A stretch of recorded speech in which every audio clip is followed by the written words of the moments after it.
Hi, welcome to HardReset.Info channel dear viewers. In front of me SONY Alpha, and now I'm gonna show you how to change focus mode on this device.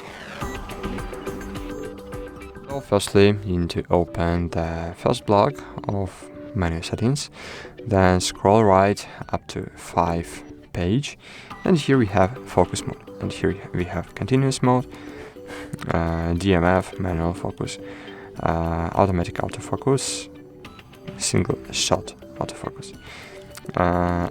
These modes are available on different camera modes. So for example, cinematic mode, here we have, for example, in auto mode, we will have more available options. As you can see, here all options are enabled, are available. And that's it.